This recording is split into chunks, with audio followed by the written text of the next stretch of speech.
Hello my dear students, welcome back for today's class, Moral Science, Lesson 1, Religion and God.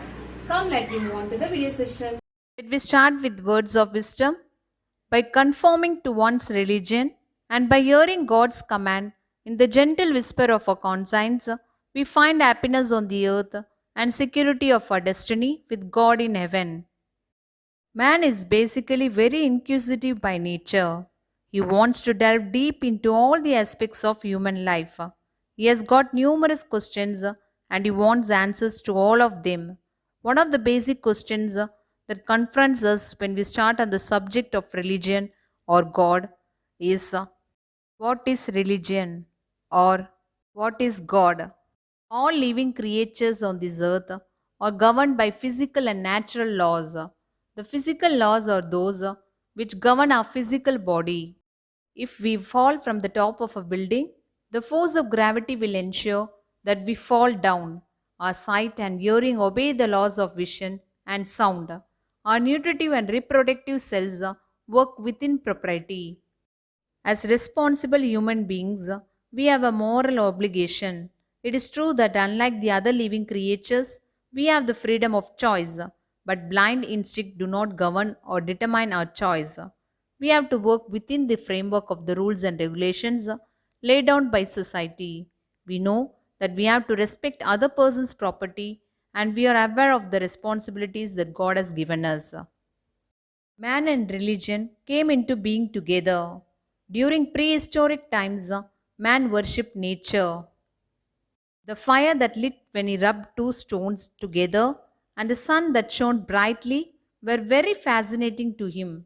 Since all these things were unknown but helpful to him, he started worshipping them. Thus, religion began with man paying homage to nature that helped him and was useful to him. During modern times, religion became a virtue whereby we respect and pray to God. We pray to God because we know that He cares for us. For us, God is the symbol of truth, purity, love, and all good qualities that are present on this earth. He is a guiding light. He is the one who helps us and gives us courage when we need it most. To many people, religion is not confined to praying to God. For them, religion is the service they provide to other human beings. They sacrifice their life for others. They worship the work done by others. They devote their time and energy in the service of humanity. You must have heard about Saint Mother Teresa.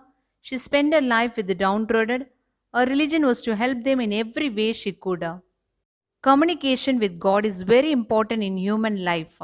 Prayer should not be offered in a mechanical, cold, and faithless manner.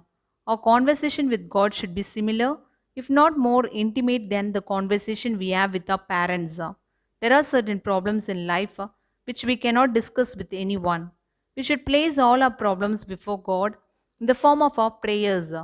This will not only lighten our heart but also give us the self confidence which we need. God, our Heavenly Father, looks upon His children with love and tender concern. He wants us to speak to Him so that we become aware of His presence. When we know that God is near and we are confident that His will is the best, it is then that we can face our difficulties as His challenge to us with optimism and courage. Poet Tennyson expressed this truth beautifully when he wrote, "Speak to him, though for years, and spirit with spirit can meet. Closer is he than breathing, and nearer than hands and feet." Thank you, children.